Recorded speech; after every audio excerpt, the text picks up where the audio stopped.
tall. Raise your voice and shout, we're breaking down the walls. We're breaking free, yeah, we're breaking free. No more oppression, it's out for liberty, breaking free. Yeah, we're taking a stand. Freedom's in our hearts, we're reclaiming our land.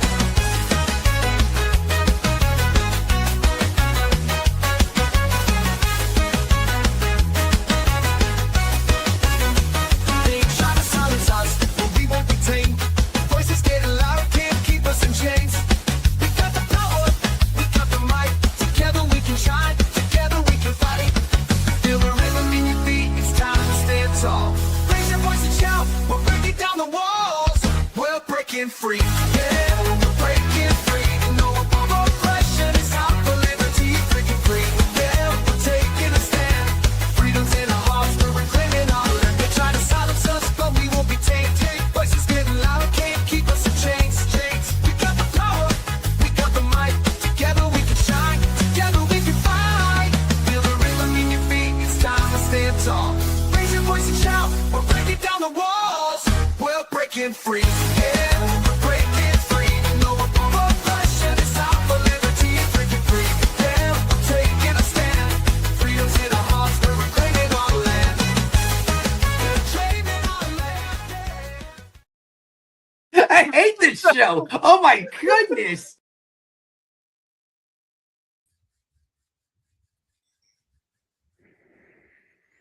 Welcome, everybody, to a Tuesday night edition of Are You Smarter Than a Politician?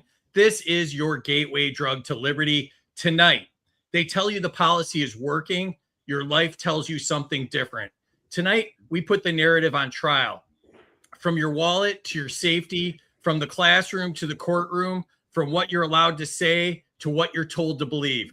Three notable political minds step in to defend their ideas and face the gap between policy and reality. So get ready, because tonight you decide who is smarter than a politician. Joining us again, the amazing Larry Sharpe. He is a candidate for governor in New York. You can go to his campaign website, which is larrysharpe.com. He's also the host of The Sharpe Way, which is on youtube.com/@The-Sharpe-Way. How are you tonight, Larry? Introducing the reigning, defending, undisputed intercontinental champion of the world from New York City, Perez Sharpe. I am prepared to win tonight. That is how well I am doing. We are going to win tonight. I'm going to beat all of you into the ground because that is who I am. And the best part about it is I'm going to do it while looking really good. Like, that's the best part about it. I'm going to embarrass you all on how smart I am and how good looking I am, just so you're sure of that. And by the way, I'm running for governor of New York State. Please come over, check me out, LarrySharpe.com. And tomorrow we will have an amazing money bomb. It will be amazing. Please come to see my money bomb. Cool people will be there, to include Free himself. I will be there. A quick follow-up question, though. Did you record that yourself on a phonograph in 1950? 1948. Thank you very much. Yeah. Okay. All right. Excellent. Great to have you. Also back, he was on the You Are the Power big fundraiser that was so successful, raised over 15 grand for You Are the Power. One of the best comedians out there, but also a great libertarian, Lou Perez. He is the host of the Lou Perez podcast. He also has a new podcast, which I'm really enjoying, the Happy Hour Econ podcast with Phil Magnus. And he's also the author of That Joke Isn't Funny Anymore. You can find that all on thelouperez.com. And on X, he's @LouPerez. How are you tonight, Lou? I'm doing great. And as you know, there's so much infighting among libertarians that I think I might just run for governor of New York now. What do you think about that, Larry? No, I might have to just step up. No, I know I live in didn't. Jersey. Oh. I know I live in Jersey, but I think I could take it. I think I could take New York from you, Larry. Let's see what happens. Excellent. So, Lou, I've been really enjoying the new show. I was telling you backstage. I think it's a great format. It's economic information that everybody wants to know, and it's in a nice short format. So it's like 20 to 30 minutes. Love the new show. Tell us what else you got going on.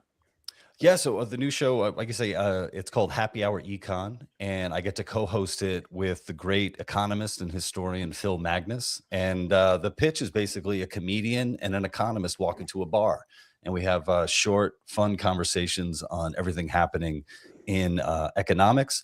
I also have some live shows going on. If anybody's in the New York area, this Thursday, April 30th, I have a show called Parental Advisory.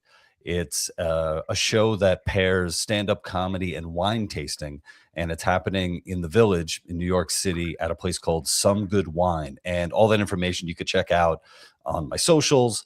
And if you're in the New York area, I hope you can make it down. It's gonna be a good show. So I noticed all your stuff involves alcohol. Is there something you'd like to tell us? Man, I just got to say, if this is an intervention, I'm going to be very upset. This is such an elaborate way to say, Lou, put it down. You're lucky, bro. It's just a game show, so we don't do anything serious. So like, I will continue to self-destruct for now. Thank you. For now. Yeah, for now, yeah. Also joining us back, I don't even know how many times he's been on, 4 or 5 times, 6 times. I don't know, 3, 6, whatever. Yeah, it's a number. Yeah. My buddy, Brent Freeman, he is the host of the Aiming Up podcast. You can check that out on YouTube. Also, he's got cool swag at anarchosyndicate.com. On X, he is B Gets Better. Also, you can check out the gear at Anarcho SCC on X. How are you tonight, buddy? Awesome, man. Thanks for having me back, Free. This is really a pleasure. And despite being on the show with Larry, whose intro, I believe, violated the non-aggression principle, I'm doing well otherwise. Happy to chat with Lou at least.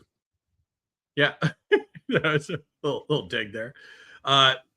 Terry's been having internet problems, so Casey's in the back keeping score for us tonight. Hopefully, Terry will be joining us at any moment.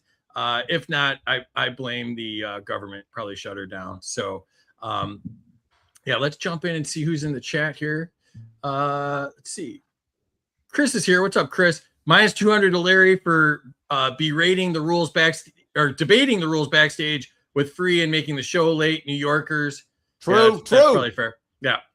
Scientific Libertarians here. What's up, buddy? 100 to Larry for finishing his answer from 3 shows ago. I don't think that actually happened. No, I'm not done. Yeah, he's not done. Amity's here. What's up, Amity? 50 to Larry for his wrestling intro. That was 1940s boxing, Amity. That was 100% 40s. That was Pretty Boy Larry Sharpe from the 70s. Was that for real? There was a Pretty Boy Larry Sharpe in the 70s. He was actually a wrestler. He was the most popular Larry Sharpe in the country. He sadly passed away in 2018. And when he did, I became the most popular Larry Sharpe in the country. The king is dead. Long live the king. That's how I became the most important game show host, is when Wink Martindale died. Yes. Yep, exactly. Wink Martindale. Exactly.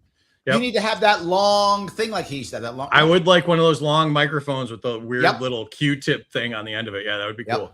I'll have to work on that for like Freedom Fest or something. Next time. Rob Yates is here. He's running for chair of the Libertarian Party. What's up, Rob? 197 to Larry for that intro. Dee's here. What's up, Dee? If you need a good virtual assistant, she's awesome. 100 to Larry Sharpe for the intro. Valerie's here. What's up, Valerie? 100 to Larry for the intro. 100 to Larry for being the only contestant that has a money bomb on Wednesday at 6 p.m. on Larry Sharpe Medias. True. 100 to Larry. 100 to Larry because he's still talking about his last visit to the show. That's 100% true. Actually, you could catch him bitching about the show for the next couple shows on his show afterwards. True. Yeah. Phillips here. What's up, buddy? 200 points to Lou for being on Larry's fundraiser tomorrow. 100%. Kay's here. What's up, Kay? 200 to Larry for his creative and dramatic introduction. 100 to Lou. He has my vote now. Oh, we got a runoff. Traitor! You traitor! Oh. Well, he's in Iowa too, so I think we have a bunch of election laws we're breaking. But let's get a Sharpe Perez ticket if Shannon backs out. Ooh, that might be cool. 113 to Lou for the hat. Is it cold in Jersey? It is freezing in New Jersey. I don't wear pants, so this is the hat is meant to keep everything warm. That's fair. Need a bigger hat. Much or not. It's freezing. So. True. Yeah. 200 to Lou for running for New York. They're so corrupt they probably let a Jersey guy run. That's probably wrong. true too. 200 to Brent for patiently waiting for these New England jabberjaws to be quiet. We're using all the 40s technology and words today. Okay, it's not New England. This is the Mid-Atlantic. Get it right. Yeah. New England is that way. We are the Mid-Atlantic. Bronner's here. What's up? 100 to Lou for rejecting an intervention. Cheers. Yeah, that's cool. 200 to Brent. Aiming up is awesome. Yeah, it's a great show. 100 to all contestants for having a podcast. I mean, don't all libertarians have a podcast? That was our thing. It's the rules. It's the rules. Podcast autism required. Yeah, Jonathan Miller, who's running for NC Senate, is here. What's up, buddy? 50 to Brent for having the best podcast on the panel. Thank you. Those are them be fighting words. William's here. What's up, buddy? A big howdy to Texas from Texas. 100 points to whomever is baked. Not me. Not me. I missed out. Damn. Oh shit. Casey is Terry. Yep, that's true. Yay, I got 100. Thanks, Phil. 200 to Lou for the best hat. Thank you. Missy's here. What's up, Missy? 100 to Larry because he will never fully finish anything he says. That's true. Also true. 100 for Larry for being the most popular Larry Sharpe. That's also true. Lots of points thrown around already. So Yep. let's jump into the slides here.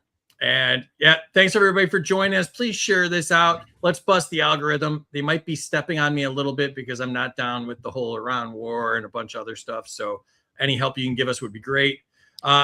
You can follow me on X. I am at Smarter Game Show. Terry, who is absent but with a note from her internet provider, is at BatsT76. Amity's helping behind the scenes, as is Casey. Amity Lee 13 and at American versus Gov. Plus, Casey does the great podcast, They Both Suck. You can get our swag at freedomsuperstore.com. We have shirts and mugs. I am wearing the My Other Car is a Killdozer shirt tonight. Also, the shorts will be available on YouTube at Freedom Uncut. And Larry mentioned this a little bit, but tomorrow night from 6 p.m. to 9 p.m., Larry's having a money bomb for the Larry Sharpe Shannon Joy ticket for governor and lieutenant governor in New York. You will have lots of awesome people on there. Larry, I know that Lou and I are the most famous of everybody on there. True. But That's who true. else is on there? Maj Touré will also be there. Spike Cohen will also be there. And so will Viva Fry. And also Mr. Barnes, Robert Barnes will also be there. So lots of people will be there to say hi, to say some cool jokes. I will insult all of them so that everyone feels equally insulted. And hopefully you all will laugh at my insults and then give me money. That's the hope. Yep. That'll be great. Looking forward to it. So I got to say, it's going to be the greatest libertarian kissing booth you can imagine. There's going to be so many lips there just ready to pucker up and make the money for Larry. So we're all here for you, Larry. I appreciate that. Absolutely. Thank you so much, guys. But That's by a the good way, call. I'll go one thing that's kind of serious, though. One piece that's serious. And that is, if we want to get ballot access in New York State, there is no other way except me doing it. I don't mean to be flippant, no, but it's just true. I'm the only guy who's trying. I'm the only guy who can. We can absolutely, if we get on the ballot coming up here, we will have ballot access in New York State. The hardest state to get ballot access in 2024, New York State was the only state in the entire union did not have one independent candidate on the ballot. If the Libertarian Party wants to have serious candidates, we have to have 50 state ballot access. The only way of doing that is by supporting me this year. All right. So because Trump ruined peace prizes, the grand prize tonight is our very own peace prize. It's the Are You Smarter Than a Peace Prize? Also on the prize shelf, we have Mike Johnson's signature cologne, Swamp Ass, as well as the Ayn Rand Fountainhead teddy bear.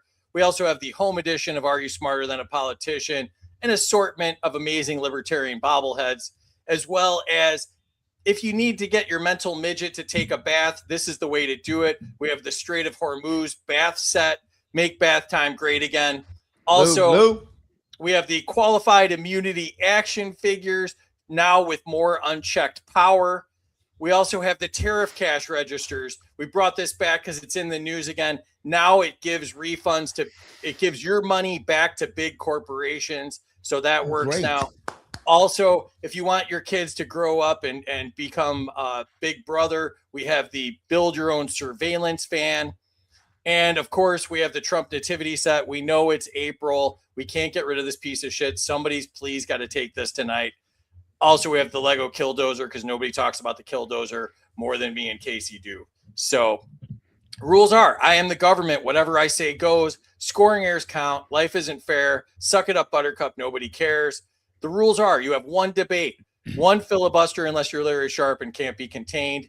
You could veto an answer, tariff an answer, redistribute an answer, and everybody starts off with negative 500 points because the government gets paid first.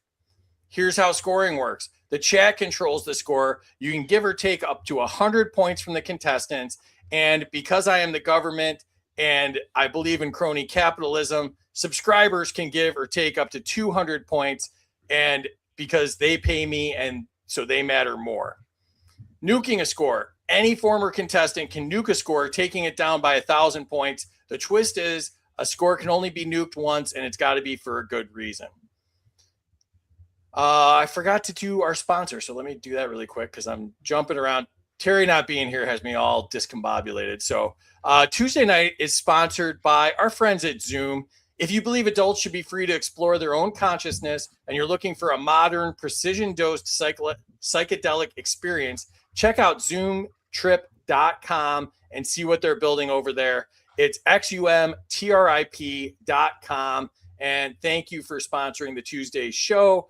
Also, thank you to all of our subscribers. We've got a bunch of them now. Just joining us is Rebecca Massey, Ray Walden, Ryan Woodcraft. Appreciate you all. If you want to subscribe, you can do so on X. And we have the big subscriber showdown coming up. So in about a month or so, we're going to hit our 100th show. We're going to have a big subscriber showdown. If you're not a subscriber now, you can still subscribe and qualify for the subscriber showdown. So that's going to be a lot of fun. If you want to sponsor the show, email studio@freedomuncut.com. And two big events we got coming up. We will be at the Libertarian National Convention next month in Grand Rapids. If you want to register for that, go to lnc2026.com. We'll be doing the show live from the main stage. It's going to be a lot of fun. Then in July, we'll be at Freedom Fest, July 8th through 11th. Go to freedomfest.com, register there. It is basically the Super Bowl of the Liberty Movement. Everybody's there. It's going to be a lot of fun. And use the discount code SPIKE100. We will be there with You Are the Power. So please support them and sign up that way. Awesome. Larry, are you going to be at Freedom Fest? I will. I'm an ambassador. I'm there every year. Oh, excellent. Yeah, me and Spike are ambassadors. So is Maj, and so is Kennedy. Those are our four ambassadors. Me, Maj, Spike, and Kennedy, all ambassadors. So we're always there every year. Yep. Nice. I like half of those people. No, more. Than I know. Half. I know. I'm joking. I like all four of you. All right. And I'll be putting together some comedy programming at Freedom Fest. So we're doing, are you going to be there? Yeah. So we're not opening night. We're going to be putting on a really fun comedy show. We have a really killer headliner. We're putting a really great lineup together, and then there's also going to be more comedy than in years past. So if you haven't bought your tickets yet, it's going to be a lot of fun. Go for it. Nice. Well, the thing to remember that Freedom Fest isn't just about liberty, it's also about culture, right? That's true. Freedom Fest is about culture also because it recognizes that culture affects politics, culture affects your life. And that's why they do things like, you'll see them often do comedy. You'll see them also do things like videos, movies, all those types of things. Yes. I think they're hoping I bring a lot of culture with the game show is really that's a mistake. Why I'm going to be there. Yeah. That's probably a bad idea. Yeah. That was a bad All idea. right. Let's jump into it. All right. This is the lightning round. Larry, to you, the category is cost of living reality check. Has government made housing more expensive than it should be? Well, it depends. If you actually don't want to pay anything, no. So you actually could make it to where it's insanely cheap. If you want to live in if you say, you know where, I want to live in a rat-infested, government-run slum. No, way cheaper. I mean, like super cheap, if that's what you want. The question is, where do you want to live? If you want to live like in a regular house where you can be proud of yourself, yeah, they kind of have. But there's exceptions is what I'm saying. There's exceptions. The government cares about you. And if you don't mind living in a mercury-filled, place where there's terrible paint chips everywhere and your family is embarrassed and horribly you're taken care of, then no, it's dirt cheap. All right. Well, you scared me away from New York is really what I got from that answer. So, all right. Mamdani Luke, has you. said that he's going to go after slumlords, and what he doesn't understand is he's the mayor of New York City. He is now the largest slumlord in the city because the largest slumlord is literally NYCHA, which is New York City Housing Authority, which is public housing. So, yeah. Yeah. Awesome. All right, Lou, to you. The question is, are current policies making everyday life unaffordable?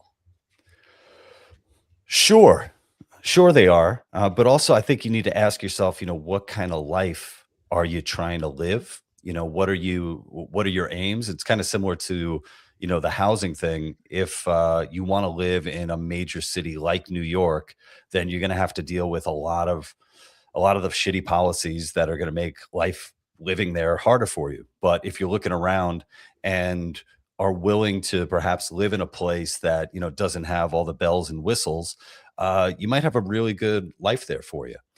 So I think now is probably a good time for a lot of people to kind of take a step back, reevaluate what's important to them, what you can actually put a monetary value on and what you can't. And I think something like, fostering strong relationships with friends and loved ones, things that are priceless, might just be what you need most to get you through.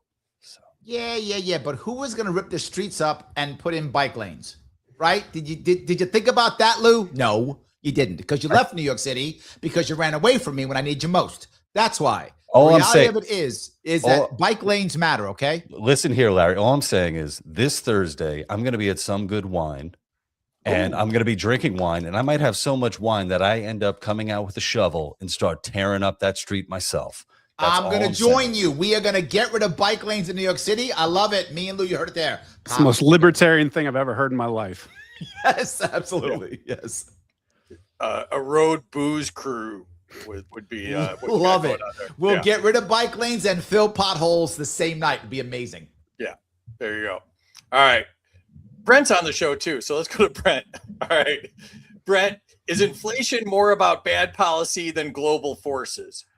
Yeah, 100%. And we need to talk about what inflation is. Inflation is an expansion of the money supply. You're creating more money, thereby diluting the value of the dollars that are in circulation. And this is driven by the government. It's driven by government spending. And every time you ask the government to do anything, from providing roads or providing housing or blowing up girls' schools in Tehran, that is all diluting the value of your dollar and causing prices to go up. No, Brent's wrong. And Brent's wrong because most people don't understand what inflation is. People think inflation is just prices going up. If you ask the average person, they don't know what the Fed is. They have no idea. They're looking at my prices went up, inflation. So the first piece is understanding what people see as inflation. People see any price go up. So if there's a war and prices go up, they go, that's inflation. So the key piece is understanding what people actually understand. Most people don't even know that the Fed is a thing. They can't even get it. They just think, well, because war and stuff. So that's a big piece. Plus, I just want to say Brent's wrong. That was important to me. Yeah, fair. I'm definitely wrong. I think you guys actually agreed there, but I don't know. Maybe I missed it. Yeah, but I got to say Brent was wrong, and that was the true. Key. That was true. I think that was the key. That was the key phrase.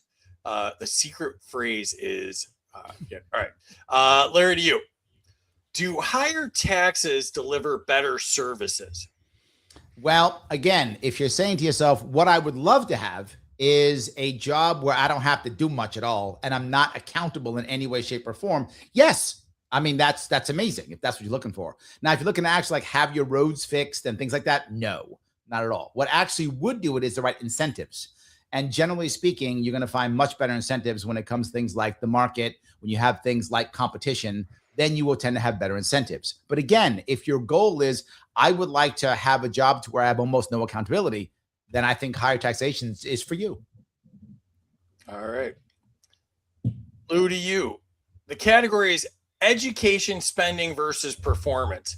Has increased school funding improved student outcomes? I don't believe it has, right? I think if you look at the data, spending has gone up and up, and yet achievement has either plateaued or gone down in some respects. And you wouldn't know it by the way that the discourse is. We keep hearing this ongoing thing that schools are underfunding. And yet you look all around and like, depending on definitely where you look, I mean, I see, some public school fundings or government school funding as high as like $40,000 a year for a student. And I'm just thinking, man, all the stuff that you could do for 40 grand, you could probably take 20 grand and pay 10 grand to somebody to pretend that they're teaching your children, and the other 10% to actually give it to somebody who knows what they're doing. So you could actually spend less money on education and still have half the people not doing anything. And it would still, probably have like the same outcomes or even better. Do you know when America actually had its highest literacy rate? It was 1979. Do you know when America started the the Department of Education? 1979. That's actually true. Those two things are actually true. Functional literacy in America now is about 81%. It's the lowest it's been since we've been counting. That is how bad it is right now. So yeah, I think we've taken government control and spending money. New York State, he brought $40,000 because New York State spends about $40,000 per student per year in New York State. For $40,000 a year, we should be creating nothing but rocket scientists. That's it. Every kid coming out should be a rocket scientist. Oh, way to go. Way to go, Yes. Larry. Then what do you want to do? You're going to have rockets, too many rockets. We're not going to know what to do with it. And then all of a sudden, all you warmongers come up here and you're like, we got to get rid of these rockets. And then we start blasting everybody. Real good, Larry. That's why I'm running against you for governor of New York, because your ideas are so evil. Just so evil. See, you don't understand that bombing people is what actually makes jobs. See, you don't understand that. Somebody got to make the bombs, wise guy. I don't know why you hate working class Americans. That's you. You can't stand working class Americans. If no one's dropping bombs, who's going to rebuild the bombs? Let me tell you, Larry. Look, No. look, I am the son of an immigrant. My father was a literal bomb back in the day when they used to just throw immigrants onto people. Okay. So I come from a long line of human bombs. Okay, sir. Okay. There's a flag right here. It's a German flag. Oh boy, this is not helping your case for Thank governor of you. New York. Thank you. So if you're all on, I'm saying if you're is, on YouTube, you can join us on X as soon as Blair gets us kicked off of YouTube. In a second.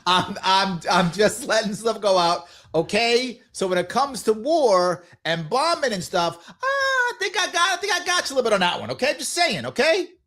Ich bin Deutsche. Don't forget that. Were you in World War II? Is that what you're trying to tell everybody? I'm not saying anything. Okay. I'll never forget. There was a very funny Family Guy episode where I was talking about fascists and such, and the N-word, the fascist N-word, not that other N-word. And he says, my family was killed in Germany. And then he goes, really? He goes, no. But we were there. All right. Let's get back to it. Brent, to you. Is the system designed for students or administrators? The system hates students. The system absolutely despises students. There's nothing in that system that is built to help kids learn or do anything in their favor. We have these kids that come out after 12 years of government school, and they can't even earn minimum wage. They have absolutely zero skills and have zero education. The administrators, they're making out like bandits. They get their summers off. They get excessive pay relative to what they put in. They do nothing for kids. Students are in the way, literally in the way. The only reason why wealthy people do better in school is because they go to private schools. I mean, they go to private schools, what happens is they literally are paying, therefore they're the customer. It goes back to incentives. The incentive right now is to simply spend more money so administrators can make more money. Not just that, they literally decide that being an administrator, you get more money. So if I'm a teacher in New York State, I make about 70 grand a year, give or take. If I'm an administrator in New York State, I make 150 grand or more. Why would I stay a teacher when I can become an administrator and do less work? To Brent's point, I'm going to say Brent's right this time. Don't get all uppity, Brent. This time he's right. Yeah, administrators do less work, get paid more. There's administrators in New York State who make $400,000 per year. I'm not joking. And they don't even see kids. They're in some building somewhere writing grants or something like that. The way we fix that is by getting government money out of schooling. If you get government money out of schooling, there is no need to have all these administrators because most of them are checking boxes anyway. And then the students and the parents really become the customer. Now you've aligned incentives correctly. Point of order. I just want to come back and say, in a way, students are being taken care of now more than they were before. You could just look at every headline that's coming out. There are a lot of young, hot teachers who are having sex with students. You're not wrong. And, you know, so come on, guys, let's be fair. But you're not wrong. Okay. So he's got a point. If you're looking for that, yes. Okay. But you got to spend 40 grand for that, Lou? I mean, are these teachers that hot? I mean, come on. Yeah. Yeah, you could get a whole line of showgirls for that kind of money. Exactly. I'm just saying, a little expensive, Lou. A little expensive. All right. Let's go back to you, Larry. Categories: crime policy versus consequences. Have criminal justice reforms reduced crime rates? Yes, because what they do is they decide how to classify crimes so that the crime rate goes down. So yes, absolutely. And what they also do is they then change how they classify gun violence. This way, gun violence goes up. So they've been amazing at reclassifying things. By the way, if you don't know how they did it last time, they reclassified children, I'm not joking, as 19 years old or less. That's why they say that the most common way for a child to be killed is through gun violence. I'm not joking. So they reclassify things. Then they also said that a mass shooting isn't 4 people or more. Now it's 3 people or more. So they reclassify that. So now there's more mass shootings. So without question, the way they reclassify, all this has gone down. Yes. All right. Well, look, if the kids aren't being educated, they're technically dumber. Right, they're dumber at 19 than they were before. And look, this new generation is a lot lazier. That's why they're reclassifying it as 3 instead of 4. Yeah, there you go. Good point. Good point taken. Point taken. Lou, to Point you. of order. If they would up their game on mass shootings, then maybe we can go back to 4. I got Yeah. you. Makes sense. Yeah, they need a Pop-Tart after 2 when they get tired out. Yeah. Yes. All right, Lou, to you. Are repeat offenders being enabled by policy? It sure seems that way. I mean, one of the most ridiculous cases I saw was a guy who had been arrested something like over 100 times. So you often see a lot of people with priors in the double digits. And this isn't necessarily an argument, like a pro policing argument or anything like that. But I think it really says something about society when you have a lot of dangerous people who are allowed to roam around and, make life a living hell. And I would think that in our, ideal kind of libertarian world, a lot of those guys, especially the violent ones, would probably be taken care of at the scene of their violent crime. They wouldn't probably be allowed to go on and to do many priors. They wouldn't go on to have so many priors because, good citizens would take care of them at the point of sale, if you will.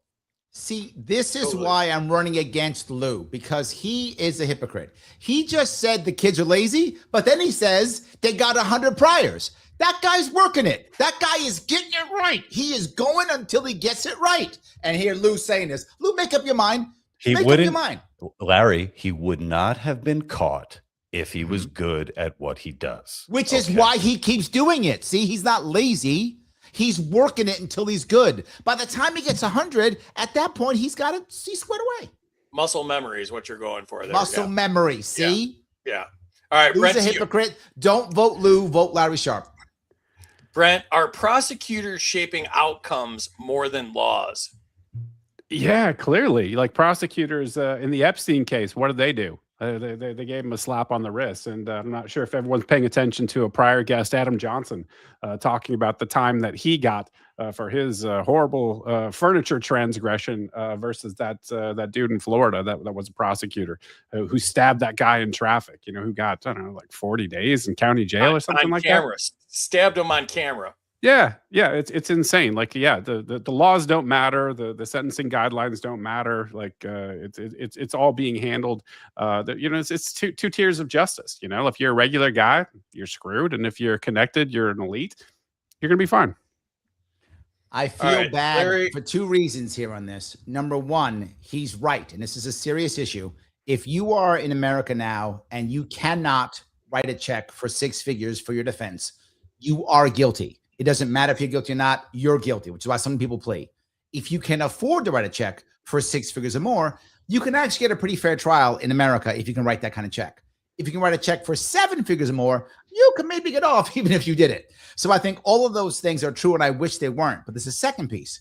We very often get angry at police chiefs or police forces for what they're doing. The thing, though, that's important is DAs and prosecutors matter tremendously.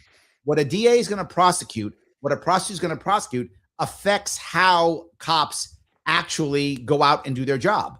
If the prosecutor is not going to prosecute, the cops aren't going to arrest. If they're going to prosecute, the cops will address. And what they prosecute does affect how the cops react. Back to incentives again. I hate to say it, but Brent was right again. Okay, we got to stop that. Gotta nip that in the bud. This is too many times. This is far too many times. All right, Larry, to you. Category is judicial activism versus interpretation. Are judges creating law instead of interpreting it? Whoa, did you just give me a judge question? Oh my God. Our judges have failed us so horribly. I wish we had activist judges, meaning they were activists for the Constitution. That would be amazing, but that is not amazing at all. Our judges have decided that what works most and what matters most is their own political ability to move forward. I wish I was joking. That is what matters. I know I've been through this several times in my own state. My judges in New York State are absolute shit show, garbage, terrible embarrassments. And I'll say it publicly because they are. They will look at something and go, wait a minute. I don't like that, but then again, I might get in trouble, so I won't do it. We have bail reform in New York State, and we actually let people out who've been arrested 6, 7, 8 times and don't show up to their court case. Like, you don't show up. That's why you're a felon. They let them out. I asked the judge once, right into his face in front of his wife. I said, why you let him out? His words to me were exactly this: Larry, if I don't let him out, I won't have a job. That's what he cared about. That happens again and again and again. All they care about is how can they move forward. Why? Because the political parties put them up, usually, particularly in New York State, but across the country, usually they're put up unopposed. So whoever the parties decide is who the next judge is. And not just that, they're either appointed, which means some governor or some mayor appoints them. They're appointed or elected by party officials. Party thugs decide. And I'm still not done. Even when they run for office, they made up this rule. And you see it all the time. I can't talk to you about how I would, judge in a certain case. Why not? That's some shit they made up. Of course you should. You should tell me why. If you go to become a Supreme Court justice, they ask you, what would you do on this? You have to answer. But when it comes to me, you don't. That's shit they made up. That is absolute garbage. Our judges are embarrassment. They should be activist judges for the Constitution. And the worst one I'll give is right here in New York City here, which is, of course, Dexter Taylor. Dexter Taylor arrested for ghost guns, which is garbage laws. And the judge said openly in court, don't bring the Second Amendment in my courtroom. The judge said, do not bring the Bill of Rights into a courtroom. And her punishment was nothing. 0. That's completely okay. And everybody just went, that makes sense. We have gun laws that are so bad in my state. The Supreme Court, the Brawner decision said they're unconstitutional. So now what happens? Kathy Hochul, my governor, goes, take 10 more. Do you think one of our judges would strike them down? The Supreme Court said they were unconstitutional. Do you think one of my judges would strike it down? No, they're all good. We have worse gun laws after the Brawner decision than before. I'm sorry, this is your fault. Your fault, Free. That's your fault. I knew what I was doing. Give me that question. You shouldn't give me that question. I watch your show. I know what's going on. All right, Lou, to you. Do court rulings often reflect ideology more than the Constitution? Well, I have to say I'm very lucky that I haven't been in court enough to make a determination on this from a first person point of view. I'm not sure. I probably can't speak on this. I probably give this to my other two colleagues. We're colleagues now, right? or are we enemies? Mortal enemies, Lou. Mortal enemies. Okay. We have a union. I hate you, Lou. I hate you. I will say though, when it comes to juries, it does seem like that is such a thing.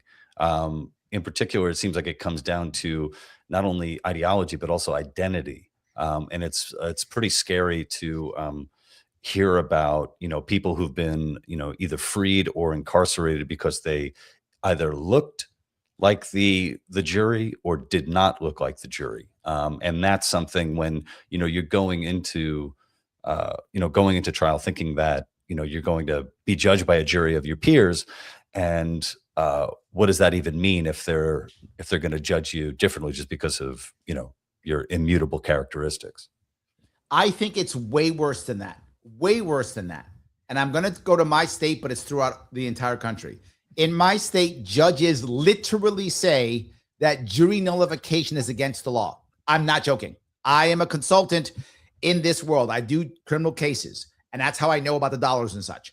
I actually have judges just literally go, they say in jury selection, if you don't think the law is correct, you still have to vote guilty. They tell the jurors that in the jury selection process and when they're giving jury instructions. It's utterly unconstitutional, utterly wrong, and no one says a word. The prosecutors are happy with it. The defense attorneys are happy with it. No one says anything. Jury nullification does not exist in New York State. They tell you it doesn't. They'll throw you off a jury if you say you don't believe in the law. And if you afterwards, once you're there, they still tell you may not, you must convict. It doesn't matter. And worse, they'll often tell you to have to convict, and you'll have no idea what the punishment is.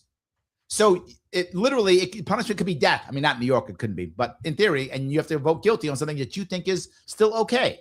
Utter garbage is an embarrassment. All right. Brent, to you. Do lifetime appointments encourage unchecked decision-making? I don't know, man. I'm in that boat where I don't think it matters. I think that the system is so corrupt from top to bottom that it's almost like the term limits argument. Oh, if we just set term limits, that everything would be great, and we get a new group of assholes in there that would be much better than the old group of assholes. We just let's be in there too long. It's like, maybe a little bit, but ultimately it's so corrupt and so broken that I don't think I don't think it matters that much. All right. Of course it matters. Come on now. But the most important piece here is the concept behind this was that the person isn't affected, right, by having to run again in 4 years. It doesn't work. He's right.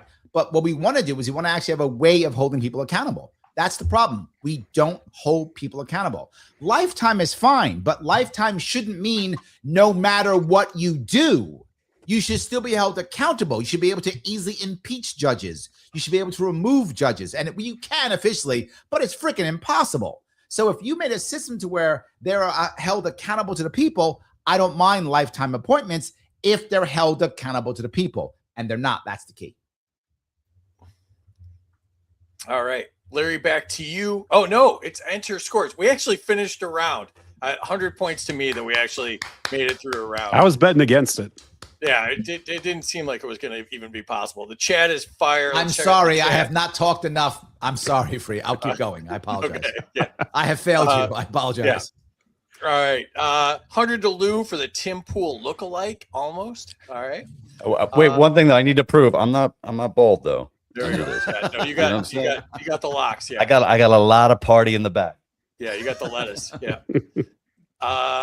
Ryan Murphy's here. What's up? 200 to Lou for drinking on his podcast. Yeah, that's cool. 100 to Brent. Now I'm doing a comb over. That's a comb from the back. There we go. You got like the flock of seagulls going on now. All right. Dan's here. What's up, Dan? I don't have a podcast. I knew I wasn't a real libertarian. That's true. He's not. Brent is the only libertarian on the show today. Boo! Boo! Yeah, know me. 100 to Brent for having the coziest background. Well, that's true. 100 to Lou for pickering up. I think it was puckering up. That came earlier with the kissing booth. Yeah, the kissing booth. Points to Larry for bringing up ballot access. Too much. Too many points. 700. Jake Day's here. What's up, buddy? He does the If by Whiskey podcast. It's a good one. 200 to Free for the ever-growing list of prizes. No one ever wins. Yeah, they're all fake. 100 to Lou for looking like he took a campaign-ending gummy. It just seemed like the right time to do it, right? Yeah. 100 to Shrooms for making Coldplay more enjoyable. That's But fair. I will be accepting that 100 on behalf of Shrooms. There we go. Kay says subscriber show will be lit. Excellent. Yeah, it's going to be a fun one. 100 to Larry for being a Freedom Fest ambassador. 200 to Brent for being so patient through the longest intro ever. 100 to Brent for his cool Palantir lamp in his background. Is that the model with a camera and a mic? I gotta I'm say, not telling Brent, anybody. Brent, the bed and breakfast where you're broadcasting from is delightful. I appreciate that. I like it. I put a lot of effort into all of this behind me here in my bedroom. Yeah. All right. 200 to Larry for the shortest answer he's ever given. And then Scientific says, no, wait a minute, Amity, he's still going. And then Amity takes 13 from Larry for going after I gave points. And Jim's here. What's up, Jim? 100 to Larry for mentioning slumlords, especially Mondami. 100 to Larry for stating the New York government is the biggest slumlord in the state. True. 100 to Larry for the long lightning round answers, but they're always good. Nomi's here. What's up, Nome? 200 to Lou. He sounds based. 100 to Lou for waxing poetic. 200 to Lou for the esoteric promotion of family and community. 100 to Lou for being a New York refugee. Boo! Come back, Lou. Boo! 200 to Brent. The government does nothing good. 100 to Brent for being technically right, which is the best right you can be. No, it isn't. Minus 200 to Larry because Brent was right and people are stupid. That's fair. Missy's here. What's up, Missy? 100 to Larry for speaking slowly. That's slowly. 100 to Larry for taking over Lou's answer. Oh, that was encouraged. Minus 100 to Lou and Brent for interrupting Larry while answering their own questions. No sound bites is here. What's up? 100 to Larry for pointing out how broken the Department of Education has always been. But now we have a wrestling lady in charge of it, so it's going to get much better. Way better. 197 to Larry and the Department of Education. 100 to Lou. I'm having Tim Pool beanie flashbacks. Excuse my beanie PTSD. 100 to Lou for taking on the Larry Industrial Complex. It is. Yeah, that's really. I'm going to rename the show that. LPNC's here. What's up? I'm going to call out to work. I'm going to tell them I was watching a game show until 5 a.m. I don't think we're going to be able to do 3 rounds. So I will be here. I'll be here. Don't worry. We will I'll be here. Larry will still be answering. The rest of us here. will be gone. Yeah. I'll be here. 100 to Brent. He needs to move to New York and run for governor too. A 3-way race for liberty would be fun to see. 100 to Brent for letting them get it out of their system. Hashtag Ritalin free. 200 to Brent for knowing the reality of where school funding goes. 200 to Brent for the school answer. The schools are being robbed of the students are being robbed of an education. True. 100 to Larry for saying get government out of schools. Yep. 100 to Larry for mentioning getting government out of schools. 200 to Brent for understanding the reality of where schools are going. 100 to Lou, point of order. I thought only free brought order to the game show. I'd bring 0 No, order. he doesn't. He does not do that. 100 to Larry for adequately explaining reclassification. 100 to Larry for inspiring me to write a new dictionary. 200 to Lou, good point on mass pew pew. 100 to Lou, repeat offenders. Doesn't that describe members of Congress? That's true. 100 to Larry for his cool, calm demeanor. Or I must have missed that. 100 to Lou for promoting civilian pew pews. 100 to Brent. I'm voting Brent now. 200 points to Brent for being a guest on the Larry and Lou show. It is a good show. It's a good show. It is. 200 to Brent for It's a wacky prior sitcom. guest. You could, Brent, you could be the wacky neighbor. Yes, and the wacky neighbor. I know my part. I'll play a B part. It's fine. That's good. 100 to Lou for having enough hair for all 3 panelists. We know what's under that beanie. 50 to Brent for sitting back and letting Larry and Lou battle it out. 200 to Brent, the laws don't matter. It's all arbitrary. 200 to Lou for citizen arrest. 100 to Brent, wild guess. I think black is his favorite color. I bet he dyes his beard black. 100 to Larry for discussing the crooked courts. Points to Larry for saying prosecutors need to do their jobs. Welcome, Andrea. 100 to Larry. He should run for governor of New York. He is sure to win. Yeah, Yes. that's a good idea. We should do a money bomb tomorrow. That's what I did too. 200 to Larry for calling out the judges. They suck shit. 100 to Larry. Next time, don't hold back and tell us how you really feel. David Fights here with the Fight for Liberty show. I love Lou is his response. 100 to Larry for mentioning Dexter. Free Dexter. 100%. Oh yeah, we got some peppers for the spicy judges answers. I like that. Yes. 100 points to Larry for bringing up Dexter. 100 to Larry. I think Free Dexter Taylor was somewhere in that book he just read to us. 100 to Brent for Mortal. And I Enemy. wrote the book while I was reading it, so double points. Lancaster Libertarians here. What's up? 200 to Brent for being real. And 176 to Lou for complimenting Brent on his Airbnb. I know what I like. I know it looks good. Lots of points. Oh, it's close too. Here we go. Brent in the lead. But Larry, you might learn a lesson from this. Talking less than Brent might be a thing. 260 or 2647.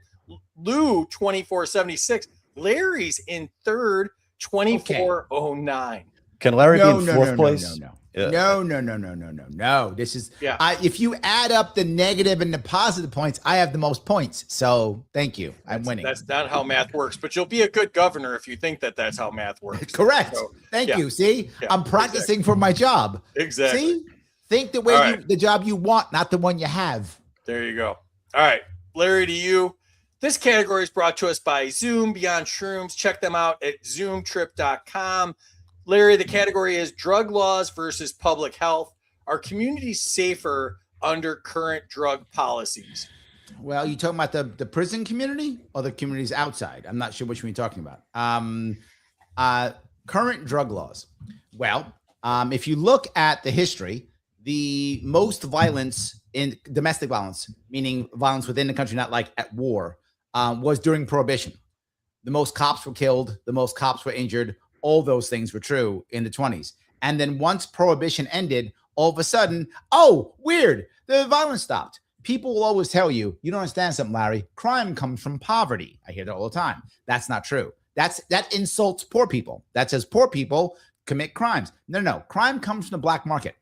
The more you create black markets, the more you create crime. So if you make less black markets, you will have less crime. So by default, the more drug laws you have, the more of a black market you create, the more crime you have, the more violence you will have. So if you want to stop violence, end black markets. All right. Lou, to you. Are legal markets safer or just more expensive? Well, I only know about the legal markets when it comes to cannabis. And it seems like with taxation and all the different rules for entering, it has made it more expensive to do it, legally. And there's still a black market there. More than anything though, no matter the price, I just wish people would be a little bit more considerate about how bad they smell when they're doing it on the public street. I know I'm going to lose a lot of libertarians with this one, but there are some times when I walk on a street and I'm like, where the hell is the Fish concert? Because I don't hear any shitty music, but I smell a lot of stank, a lot of skunk weed. So let's all band together and not smell so much, if that's possible. Okay, let's be clear about something. Legal markets, if they are highly regulated, are neither safer nor cheaper. That's the problem, right? My team did a piece on this. We were thinking about in 2018, we were going to legalize cannabis, right, in New York State. And the goal was legalize it like onions. That was a joke, but it was just, I wanted to make it like a plant. Let's be regular. However, I recognized that there was a chance that I couldn't get it to be that way, that New York City, New York State, and New York City would be so aggressive that they would force me to somehow tax it special tax, or they wouldn't do it. So I thought with my team, what is the amount that we could tax it to where I wouldn't get a black market? And when my team did their homework, they found out the percentage is about 3%. What does that mean? If the product costs $1 or $1.03, most people will stay in a regular store in a regular market. Once it goes to $1.04, people start going into the black market. So what did we do when we did cannabis here in New York State? it's like 30, 40, 50%. We have to lose point. We've done is made the regular market super expensive and kept the black market. Regular markets work wonderful if you don't over-regulate and overtax them. If you just let people go back and forth and keep the regular laws. We have laws. Fraud is a law. Theft is a law. You don't require extra laws. Be transparent. Don't lie. Don't defraud people. You have a fine market. Oh, can I just say something when it comes to taxation and this stuff?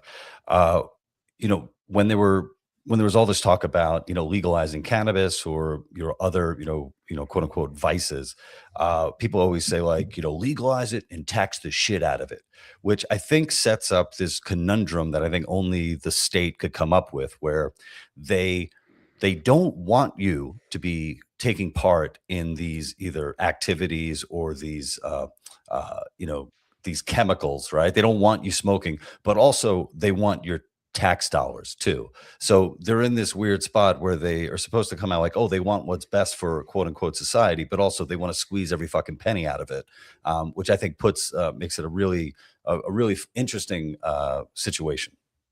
Well, no, I'm going to touch something real fast. And this is a scientific libertarian opening up his big yapper. All right. You and your onion thing. He's right, which makes me angry because I don't want him to be right. Onions are highly regulated in New York State. He's right, but I have my excuse. When I was asked that question, it was 2018. I was running for office. I was in Western New York. And in Western New York, he doesn't know this. We grow onions. That's what we do. I know my state very well. We grow onions in that area. So when someone said, hey, Larry, how do you want to regulate cannabis? I thought of one of the cash crops that we had in the area, one of the crops we had in the area, which is onions. So I said, really like onions. And sadly, though, he's right. In New York, we regulate onions too much. It should have been like carrots or something. So anyway, but shut up, scientific libertarian. I'm mad you're right. Let's get back to it. Brent, to you. Are overdose rates a policy failure? Ooh, yeah, I think so, right? Because most overdoses, there's a lot of things you can overdose on, but I think the biggest one that we're dealing with is the fentanyl crisis, right? And fentanyl is super, super potent and super, super light and easy to ship doses across the, country borders and that sort of thing. And that wouldn't exist unless the government had shut down access via, making this illegal. The heroin is off the market. Standard opioids are off the market. We have this very, very potent stuff that can very easily kill somebody, has completely flooded the market just because it's anyone who participates in a black market activity has to take a huge risk, getting bombed out of the sky by this president or a whole bunch of other ways in which the black markets can result in violence and a whole bunch of people stealing your shit. And so I think that all of the drug policies cumulatively in America are sort of driving a move towards a more potent, more dangerous drug like fentanyl. I'm going to go even further, and I'm going to say there is no meth, there is no fentanyl, there is no crack epidemic, none of them, without the government. Why? As I said, I'm a consultant here in New York City. Most of the heavy hitters in New York City, whether it's finance, law, whatever, they're all on something. Now the cool thing is many of them snort Adderall. Used to be Coke. That was a cool thing. These guys are all fine. Why? Because they get expensive drugs. Well, that's wonderful. Good for them to enjoy their expensive drugs. People who aren't high powered can't afford to be getting Adderall and cocaine. They have to get something. What do they wind up getting? Exactly to Brent's point. Oh, it's third time he's right? No, okay, Brent's wrong. I don't know why, but I can't say he's right again. Anyway, take points away from me. This is too much. I can't handle it. Yeah, Brent lose points. Anyway, but no, goddamn, think he's right again. But the point being is that's why they made meth. That's why they get fentanyl. And here's the problem. People will tell you, oh, fentanyl, it's a mistake, blah, blah. It isn't a mistake. People are looking for fentanyl. I know, for you my mother was an addict. I know how addicts think and how they work. If you had an addict in your life, you know that. They're looking for the hardcore high. Fentanyl's not a mistake. Fentanyl's what they're looking for. The problem is because the laws are so broken and because there is no transparency that people get the wrong doses. They're dying because of the dosage. Either they get clean and they come back on and then they get too much, or the dosage is wrong. That's the issue. If you make it like a regular market, first of all, there be no fentanyl on the market. It'd only be used. And they use it, by the way, in hospitals as an actual, as an opioid. They do use it in medical issues. There'd just be regular drugs that people would be okay. How do I know that? It's called the liquor store. Liquor store shows that's true. I always wondered All if there would ever be like a crack sommelier, like a guy who knows like what the really good crack is to They get for you. exist already. Yeah. That actually works. People do it. If there are people now who literally get free drugs, I'm not joking. That's a real thing. There are people who get free drugs. They test the drugs out for the drug dealers. They get the free drugs, and then that's how people know if it's good or bad drug. That already exists. Is it a paid position or is it like an internship? No, it's free drugs. That's what it is. It's free drugs. I think you're giving a lot of fans out there. A lot of them are going to be sending in their resume. Larry is a consultant. Apparently, you heard it here for free drugs. True. Free So drugs. I everyone got you covered. And for those of you who aren't into the free drugs but are willing to buy a ticket to a really great comedy show, April 30th, this Thursday at Some Good Wine, parental advisory. It's called Comedy and Wine. So stand-up comedy and some wine tasting. There you go. Excellent. All right, back to you, Larry. The category is gun laws versus safety outcomes. This category, we wanted to remind you, donate to Free Dexter Taylor. Let's get him out of jail. You should not get 10 years for assembling a legal gun. All right, Larry, the question is, do stricter gun laws actually reduce crime? The funny part about this is the idea that we got to do something. That's what I hear, right? So every time something happens where someone shoots somebody, we go, we got to do something. And the problem is that they make it that it's a gun crime. Okay. Is there such a thing as knife murder? No. Such a thing as bat murder? No, of course not. It's just battery or assault or murder. But when it comes to guns, that's gun crime. And what they do is we've lowered gun crimes. But have you lowered any other type of crime? No, just gun crimes. Oh, okay. So that's the idea. Of course it doesn't. But I'll go one step further. You look at the states that have the easiest, simplest gun laws, like New Hampshire as an example, lowest crime rate overall in the country. So not only does having looser gun laws reduce gun deaths, it also reduces all crime in general. I'll go one step further. Legal gun owners are less likely to commit a crime than those people who are not legal gun owners. So if you have more legal gun owners, you will have less crime. But I'm still not done. You look at someone like Maj Touré, who does a very good job of teaching gun safety, things like that in Philadelphia. Why? Because once you start teaching someone about a firearm, they start caring about things in general. They start realizing how powerful they can be. They start taking more responsibility for their life. Because Maj always teaches something. He teaches, if you pull that trigger, whatever happens, you're responsible for. And he pushes that. Whatever happens, you're responsible for. And that's a key point, building responsibility. Now, I got people at Darren saying, well, there's only 10 people live in New Hampshire. That's true. But Ohio also just changed its gun laws in the past about 5 years ago, and basically made it very simple that you can just basically constitutional carry. Well, Ohio has larger cities like Cincinnati, places like that. Of course it does, right? Youngstown, tough town. And across Ohio, all crime has gone down since that. So yes, New Hampshire does have less people, has less density, but Ohio has dense populations, and same thing happened. Lou, to you. Are law-abiding citizens more restricted than criminals? First, point of order. I'd just like to say, I think Larry is taking way too many steps. He's going way too many steps further. I want him to take a few steps back. And if I have to pull my firearm out to make a move back, I might just do it on this stream. I might stand my ground. Oh, boy. I'm just saying. Oh, wait, well, I live in New York. I can't. I have to run away. I'm sorry. In New York, you don't have a castle doctrine. You have a bed and breakfast doctrine. I have a runaway or you go to jail doctrine. You're right. I'm sorry. Yes. The housing project doctrine. Yep. Yeah. Yes. Point of order, Your Honor. Can you repeat the question, please? Yeah. The question is, are law-abiding citizens more restricted than criminals? It sure seems that way. I mean, going back to the conversation about convicted felons with dozens of priors. I mean, I look at some of these situations and I'm like, if I was caught up in some of these situations, I think my life would be ruined. I think my life would be over. I'd be completely fucked. So we are in a position where people who are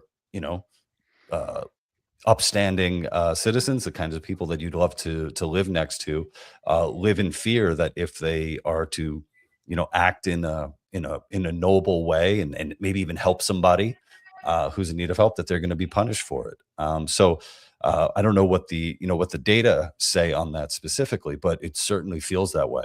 And yeah, it's not a nice feeling. So, All right, Brent, to you. Are gun-free zones effective in reality? No, there's no such thing as a gun-free zone. It's just a recommendation, and if you follow it, What? you disarm yourself, and anybody can just. It's not a fucking force field. I It's a saw sign. the sign. It's a sign right there. It's just a fucking sign, y'all. Yeah, look at what happened to Uvalde. Like, did that stop anybody? No. It's a ridiculous concept. Gun-free zones are complete fiction. Okay, gun-free zones work they're very effective in giving people the places where they can commit gun crimes and no one will shoot them. So I don't know what you're talking about, Brent. You blatantly screwed this up. If I'm looking for a place where I can commit a gun crime and no one can stop me, gun-free zone, the sign's right there. It is super effective. to that point, as a gun owner, it's interesting that I am able to, carry my gun legally in a very safe part of the country. But every time I step foot across the border or go into the unsafest parts of the country, if I have my gun on me, then I become a criminal. So there's some irony there for sure. That's true. All right, Larry, back to you. The category is free speech versus regulation. Is censorship increasing under the banner of safety? The reality of it is the concept of regulation conceptually wasn't a bad concept. The idea of regulation was to make regular. That's what it was about. It was about, okay, someone has to say what an inch is or what a foot is or what a pound is or what a dollar is worth or something like that. So that concept's not a bad concept. The problem is it is way out of, now it's control. Regulation now is control. And more control by default means more censorship, more problems, more issues. We want more people to be free, more people to do what they need to do and to react accordingly. What we should be worried about is fraud. That's important. Transparency. That's important. Theft. Those three things are important. If we have those in our markets where, we have laws against those or rules against those, that's what matters. All right, Lou, to you. Is offensive speech being treated as illegal speech? I don't think so. If you have examples of that, I'd like to hear it. But we are living in a time where the R word has come back. Retard. That's the word. More people feel a lot more comfortable saying that word. I'm sorry if you just got demonetized. I thought you meant Republican, but it same difference. But my apologies if I offended any Republicans or tards in the who are watching the stream right now. But I feel like there's been like an incredible kind of turnaround over the past few years where very no words, offensive words are now being wielded. And to a point like, a lot of the power is being, taken away from the words. But I think it also shows that a lot of the power of the censors has been taken away too. Somebody should write a book on that. If maybe a book that says, I don't know, something like that joke isn't funny anymore. If someone would write a book about changing words and censorship, I bet I'd probably buy that book and I'd probably have it on Audible and be listening to it. By the way, I bought Lou's book years ago and it's on Audible and I listen to it. So it's kind of weird because I can hear like Lou tell me the book because he actually reads it himself. So I can hang out with Lou whenever I want. Lou doesn't know. So it's really creepy. So it's kind of cool. But besides that, thank you, Larry, for giving me the plug, for plugging my book. That joke isn't funny anymore. Available on audio, which I narrate. You can hear this voice right now saying all those nasty words you've always wanted to say out loud, but could never find the nerve to. You've been too scared, but I'm going to put it in your head. I'm going to slide all those nasty words right into your head. And just imagine Larry Sharpe is listening at the exact same time. Oh, does the audiobook have Larry talking over you the whole time? It's basically him filibustering me. He's filibustering every single time. It's going to be called That Joke Isn't Any Funny Anymore, or is it? That's going to be the name of the book. That's so good, Free, and we are going to give you literally zero money on that. That's Yeah. just going to be me and It's just- Lou taking all of that cash. It's- That is brilliant. It's Lou Yes. talking and Larry just going. And another point about that. Oh, And no, then just, every it's like chapter, Larry 70 takes more it. pages. It's Larry the takes it longest a step audiobook in all further time. every chapter. I take it a step further each step. And I'm going to take this a step further because, Lou, you missed the point. Absolutely. We are making speech illegal, and it drives me crazy. Just because I say bad things doesn't mean it should be against the law. Just because you don't like what I'm saying doesn't mean it's against the law. But sadly, we started this around, 2010 or so, where it really came out to where all of a sudden it was words are violence. They're not violence. Words are words. Violence is violence. Now, is there a line in between the two where, you're, instigating? Yes, but this idea of I said something bad, therefore someone is violent is not true. That's not true. Am I saying, hey, Lou, let's go over and beat that guy up? That is inciting violence. But me going, I don't like that guy is not violence at all. And I don't even like Lou. So that's the issue right there. All right. Let's get Brent into the game. Brent, to you. Do we have to? Yeah. You don't. You guys can just talk it out the rest of the Yeah, time. we I'm can just fine. do it. I'm having a This great is just time the Larry listening. and Lou show. It's fine. Yeah. It's fine. Well, let's just get rid of Brent then. Yeah, we don't need There we him. go. All right. Easy day. So- Now we're done. All right. That was Brent, simple. to you. Are platforms acting as neutral spaces or gatekeepers? Worse, it's not gatekeeping. All of the platforms are literally slop propaganda factories, right? Like, I mean, everybody had the high hopes for X. Oh, it's a free speech platform. Elon's going to come save the day.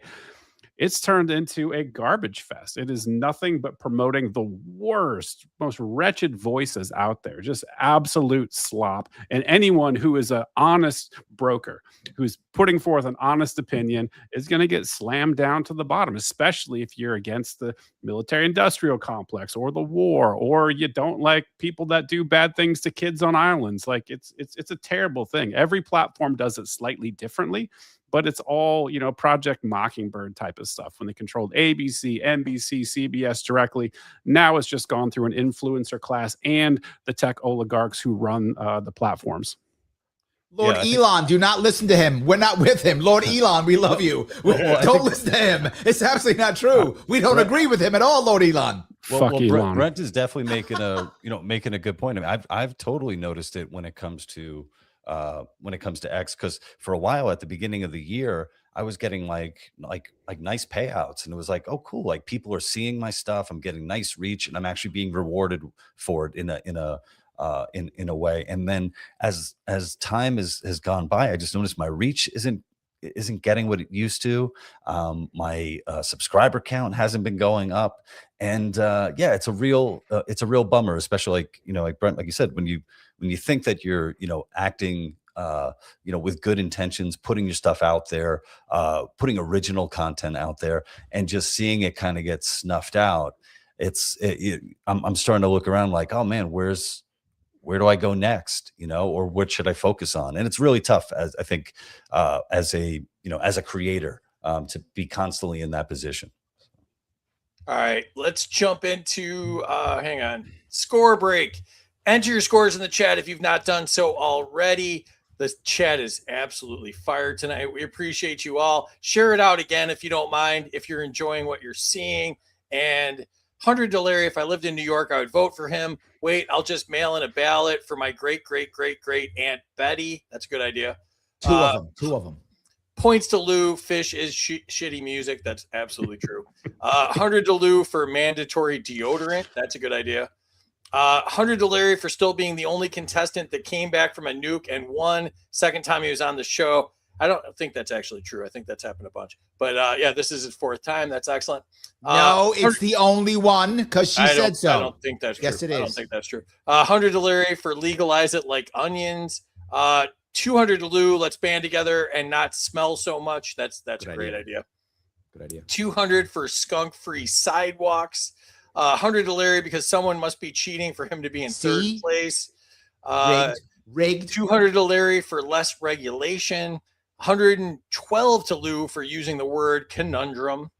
100 to the Taxation is theft. There we go. Theft, Those go to y'all. Brent.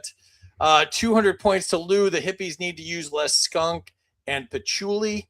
100 for Larry mentioning scientific in the comments. Whoa, 100 to Larry gotta for stop. telling- got to stop. You told me I can promote my shit. I had Scientific Libertarian on my show, and as soon as I'm not lazy enough to get the episode fully published, it's going out probably later tonight. Loved it. It was a great episode. Check it out.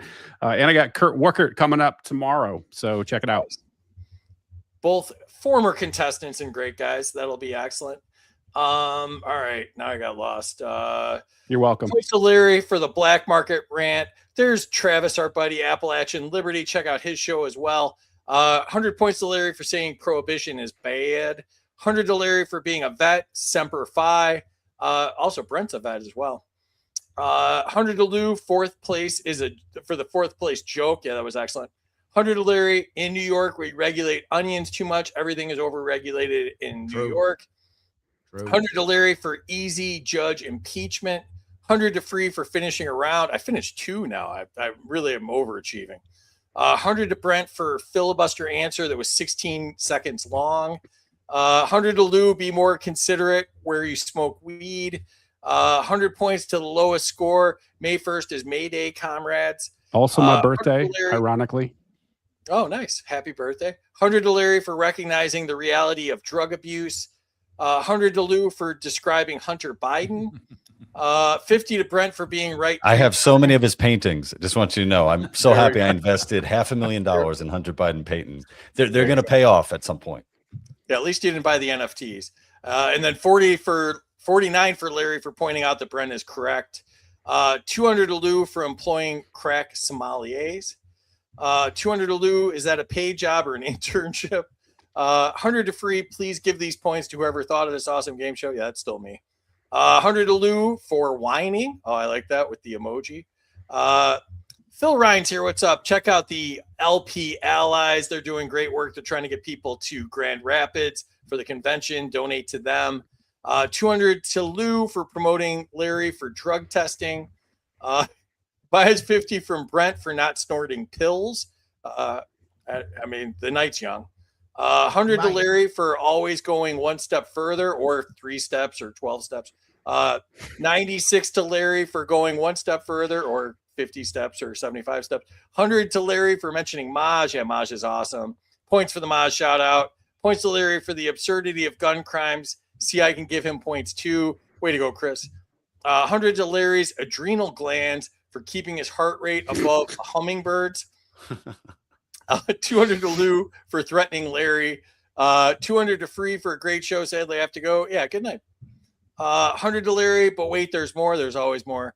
200 points to Larry for duty to retreat. 100 to Larry, we should clone him and register as clones to vote for him. Hashtag voting clones. Minus 200 to Lou for every time he says point of order. A point of order. That's going to hurt. That's going to hurt. 100 to Larry for tying with my VP candidate votes. What's up, Bad Dog? Another minus 100 to Lou for the Roberts Rules reference again. There goes my LP PTSD again. 200 to Brent. There's no such thing as a gun-free zone. 100 for the first panelist. Agorism. There we go. Brent got it. 200 That's not true. I got it. For threatening. Liars. You must be a delay. I heard Brent first. 200 to Lou for threatening to brandish his weapon, but minus 13 because that probably gets kicked off of YouTube again. That's true. Yes. Points to Brent for seeing through the BS. Points to Brent, it's just a yard sign. Points to Brent, it's not a fucking force field. Points to Lou for pointing out the irony of gun ownership and going into highest crime areas with the strictest gun laws based. Points to Brent, it's not a fucking force field. Points to Brent, I'm too lazy to type 100 each time. Points to Lou, that joke isn't funny. Anarcho Barbie's here. Just saw her in Colorado. Had a great time at their convention. Be a criminal. Points to Larry for explaining his answers. And everybody else's answers for that matter. Points to Larry for pimping Lou's book. Points for Lou's sultry voice. There we go. Points to Lou for talking dirty to me without charging $9.95 a minute, unless you buy the ebook or the Audible book.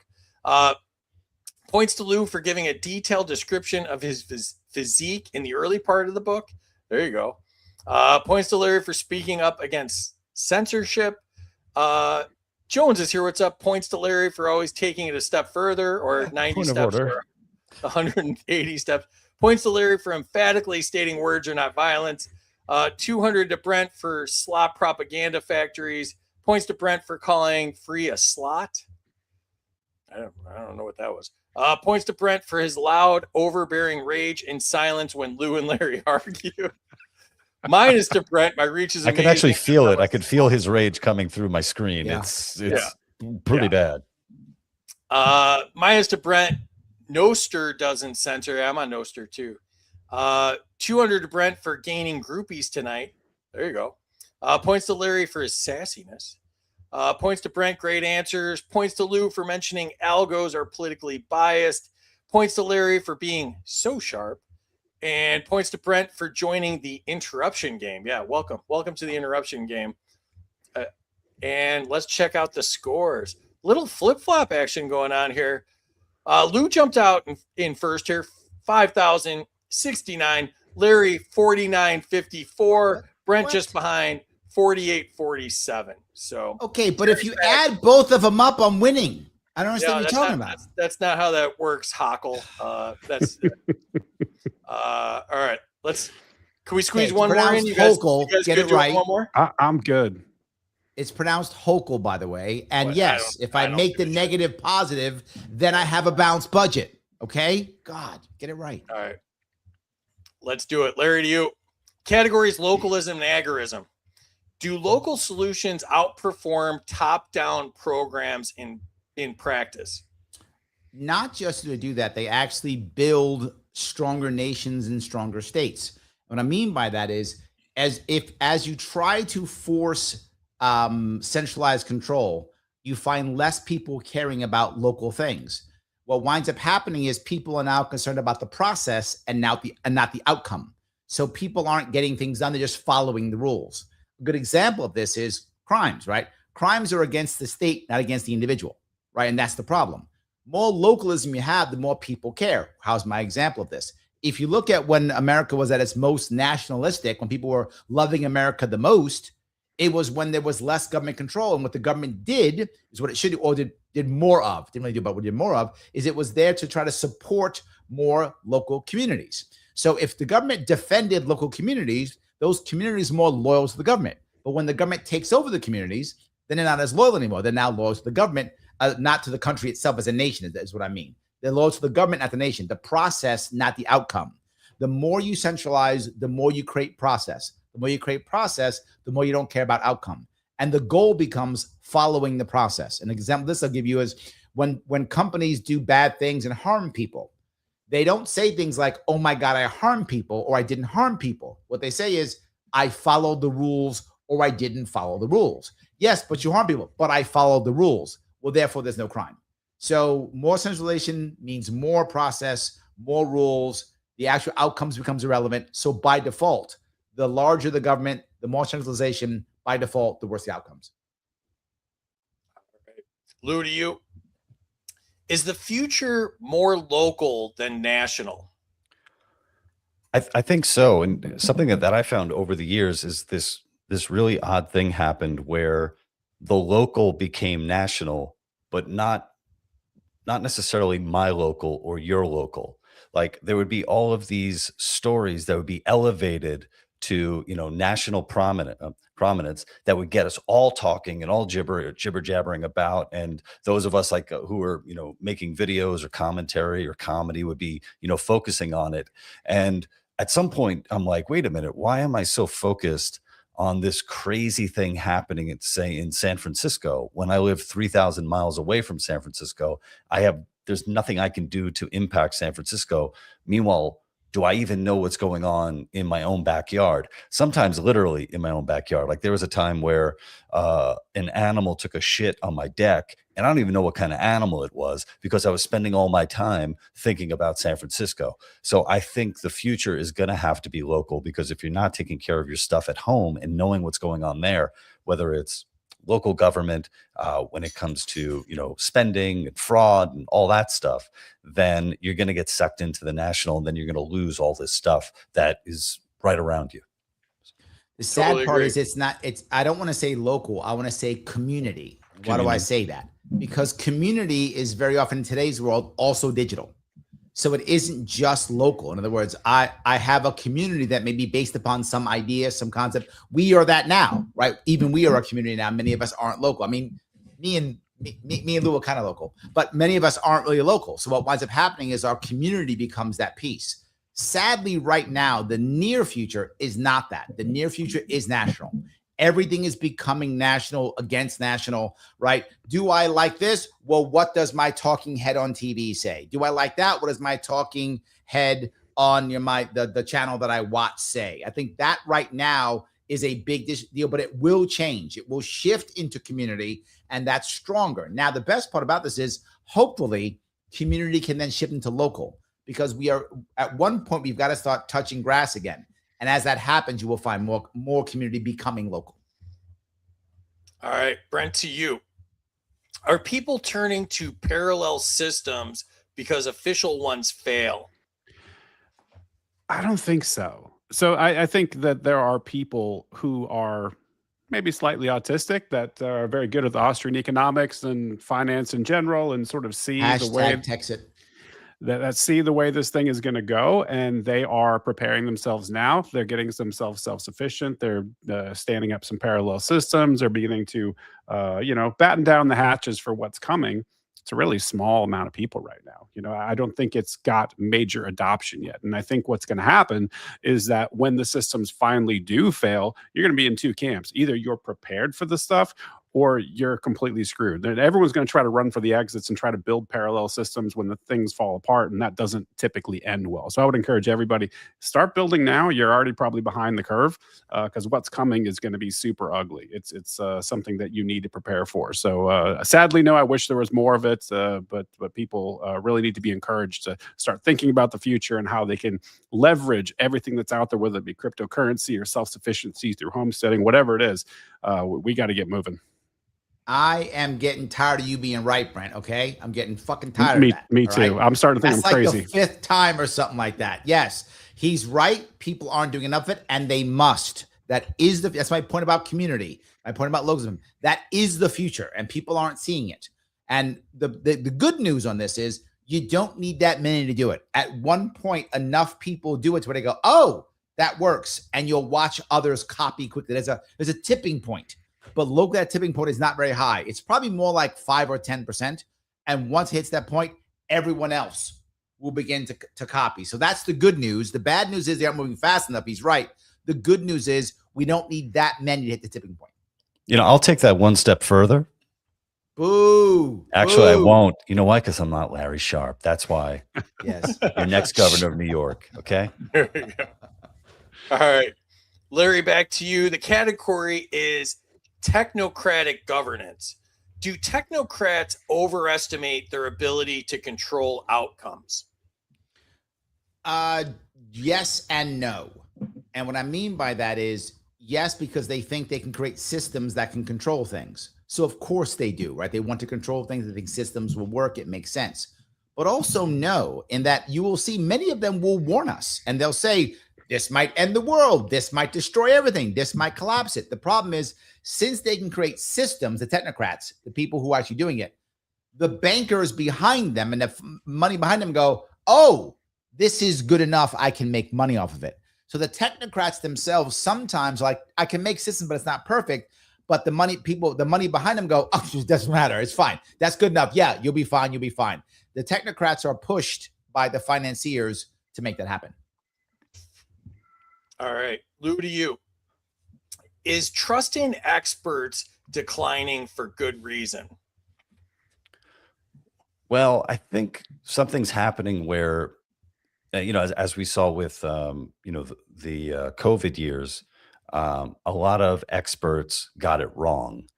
But I have a tough time seeing that, because those experts in those fields got it wrong in that particular instance, that somehow all experts in every other field are also getting it wrong. I think ultimately you need to listen to what the experts say, but then also weigh the different opinions among the experts, or people who know what they're talking about, as you would anything else. I think kind of going whole cloth and throwing out an opinion because somebody is an expert who you might happen to disagree with because of mistakes that were made over here, I think might be a dangerous way to go about life. So that's where I am. I would say trust the experts who are right. I guess that's what I'm saying. But But they don't work for the government. So yeah, the piece that matters here is respect that people don't talk about. It's respect. The problem is the expert class doesn't respect us. They think we don't know any better. We're dumb. Just listen to us. We're the right ones. There's no respect there. So there's no respect in return. That's the issue. If they actually respected us and would hear us and care about us, they didn't. And this is the example I'll give. When they did the lockdowns and they started wrecking us during COVID, as Lou talked about. Well, Lou was right once. Okay, once. Don't get all uppity, Lou. You got one. Brent's usually right. So when this happened, the problem was they at the end, when they recognized they were wrong, they came to us and said, "Can we have grace?" Right? We made a mistake. Can we have grace?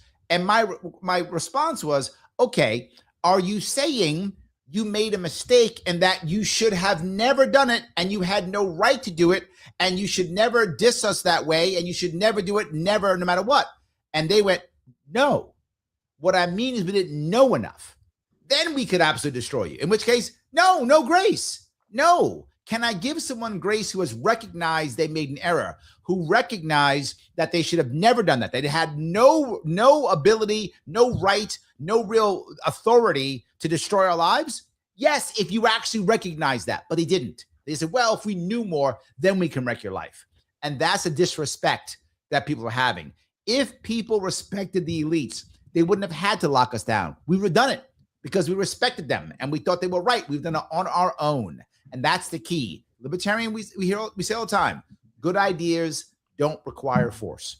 I think to Larry's point, it seems like the definition for a while of an expert was somebody incapable of saying, sorry, I fucked up. Right. All right, Brent, to you. Are experts making decisions that ignore real world consequences? Yeah, for sure. And the experts it's a weird thing, right? Because we've almost got two categories. It's not really experts, we have authorities.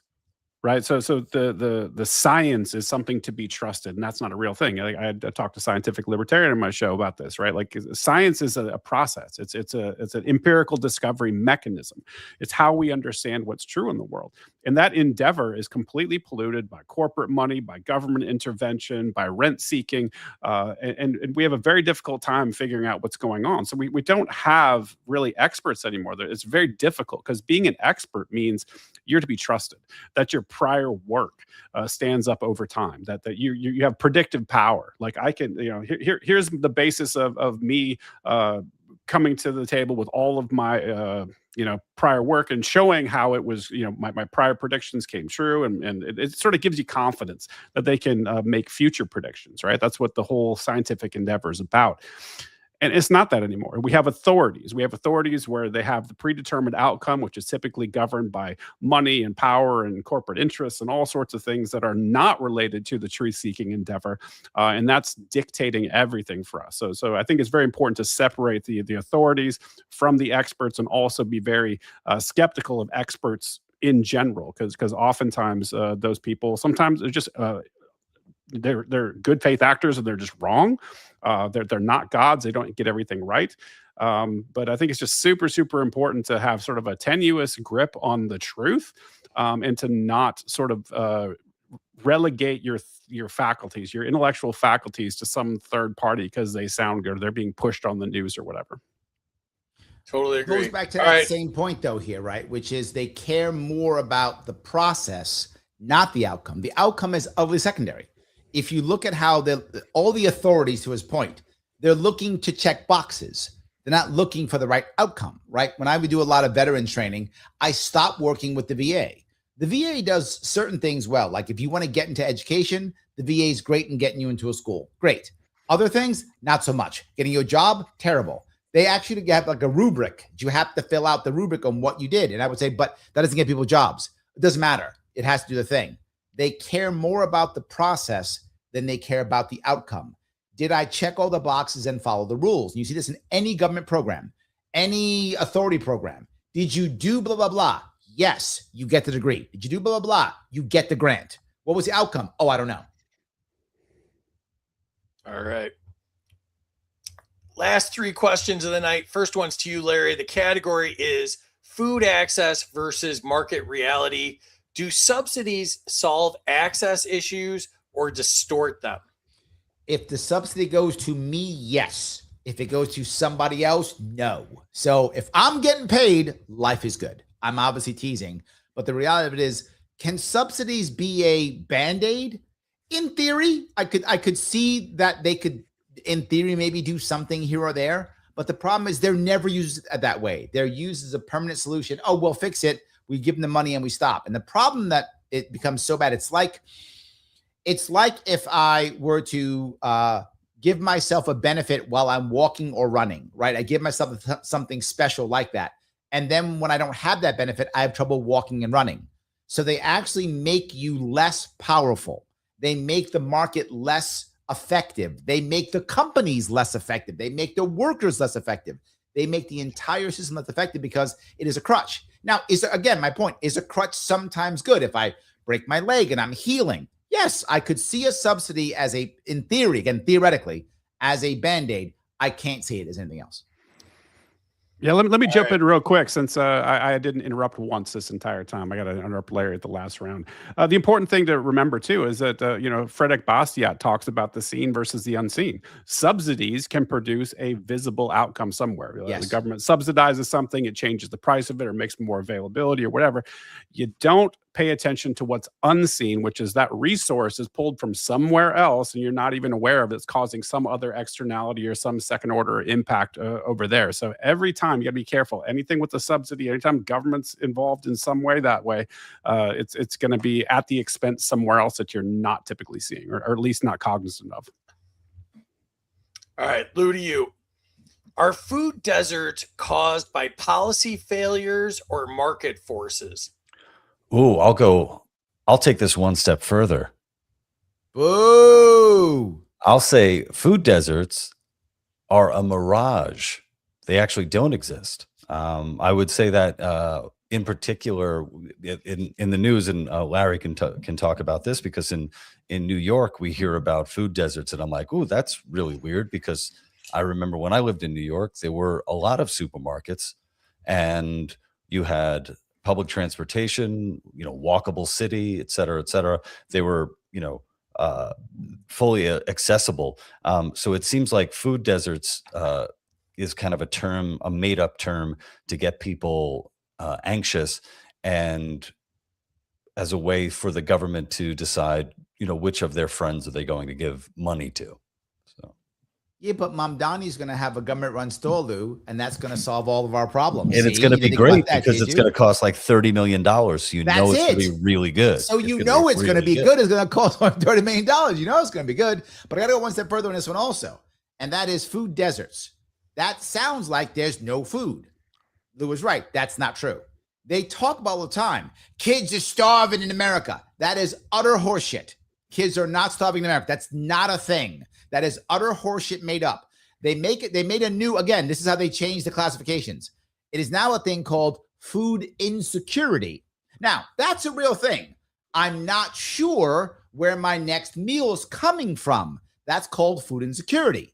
You're still getting paid. You're still getting food and you're getting EBT. You're getting food. You may not be sure where it's coming from. That's true. That's called food insecurity. And that's done by people just asking in surveys. So they then say food insecurity means kids are going to bed hungry. Food insecurity means people are starving. Utter horseshit. Less than 20 people starve to death in America every single year out of a population of 350 million. And those who do, it's almost always on purpose. Meaning we have pulled the plug from someone and we are allowing them to die in a hospital situation. Or a parent is a horrible human being and is actually starving them to death on purpose because they're a horrible human being and should go to jail. Or someone is, for example, a horrible addict and they physically don't eat. They just take the drug only and starve themselves to death. That's the only way people starve to death in America. People starving in America is utter horseshit. It's not true. It's not at all. We do have a nutrition problem. That's true. We do not have in any way, shape, or form a starvation problem. I think people are starving for liberty. Ooh. I was going to say $30 million for ramen noodles is going to be the worst government deal ever. True. That's my prediction. I got a New York question for Larry. So in Mondami's $30 million grocery stores, is there a crack sommelier? Is that part of the package as well? He's outside. Yes. Outside. He's outside. Okay. He's Not outside. official. He's not in the store. Got it. He's outside. Fair enough. Yeah. Yep. All right. Last question of the night to Brent. Do regulations limit food availability? Oh, in some ways, yes. Right. So I think there's ways regulations impact certain types of food availability, but a lot of this is just the way the regulatory apparatus functions to push certain foods that they want to sell because they're more profitable, they're cheaper, they're more addictive. There's subsidies involved with it. Like think about the sugar industry versus the corn industry. They like to push things around, but ultimately, when it comes to America, it kind of goes back to like the myth of the food desert. It's like we live in a country where food is fucking everywhere. We don't have a food problem. We have an obesity problem. We have an abundance problem. We have just an obscene amount of choice in this country, and it's not difficult anywhere in the whole country to eat healthy if you want to. If you eat like a super low carb, high protein meal, like with a lot of whole foods and not a bunch of bullshit, that's kind of available everywhere. It's not difficult to do, and so I kind of reject that entire premise. I think we have overall complete. Just too much choice, I think. Also, shouting out Mad Dog real quick before somebody else steals it. I'm taking my 1,000 points. Thanks, Mad Dog.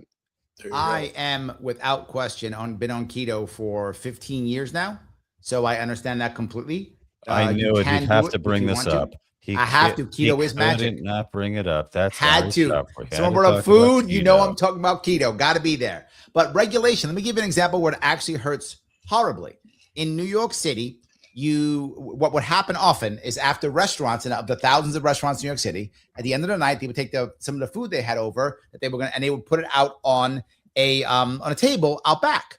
And people who were having trouble getting food would come by and pick it up and take it. And they would take the food and go. And okay, great. Nobody was mad. People would do it. It was happening as the norm. Well, the government said, oh no, you can't do that, because that food isn't prepared effectively, it isn't put out effectively, so it's against the law. So they force them to throw it in the garbage. Force them.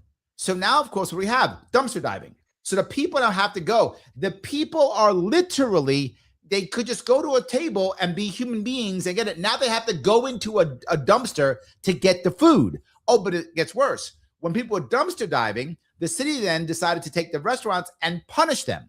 So they fined them for dumpster diving. So what does that mean? That means that the restaurants have to take the food, throw it out, and then make it inedible so that people can't get it. So they would take the food, put it in the garbage, and then like put cleaner on it or something so people couldn't get it so they wouldn't be fined. So literally the government made it so that people who need food cannot get food. So to answer your question, yes. All right. So it makes a lot more sense now that I know that Larry only eats Cheetos. So that explains a lot to me. Cheetos. All right. Now so I'm mad at you. All right. So enter your scores in the chat. If you've not done so already, tell us what you thought of the show. Tell us who you think won. Let's jump in the chat one last time here. Marcus from the Black Powder Podcast is here. What's up? 200 to whoever's been on the Black Powder Podcast. Who's been on the Black Powder Podcast? I'm not going, Marcus. I'm not going on your show until I receive my pass that you promised me. I had been on. Haven't forgotten. 100 to Larry for his politician math. Yeah, that tracks. 100 to Larry for using the Queen's math. Oh boy. Yep. Minus 12 to Larry. It's fewer people. 100 to Larry for budgeting like a politician. I do know. 100 to Larry for always promoting localism. I love it. 100 to Larry for his knowledgeable answers and going into details and then more details and then sometimes even more details. Hashtag agorism, Larry. Samuel E. Conkin the third, SEK3 for those of us that follow that. 100 for Larry for describing how criminals think. 100 to Larry, New York is lucky to have an amazing candidate running for governor. Points to Lou for being literate. Points to Lou, I'm glad you came on the show. I like the way you think. Points to Lou for focusing on San Francisco. Points to Lou for localizing.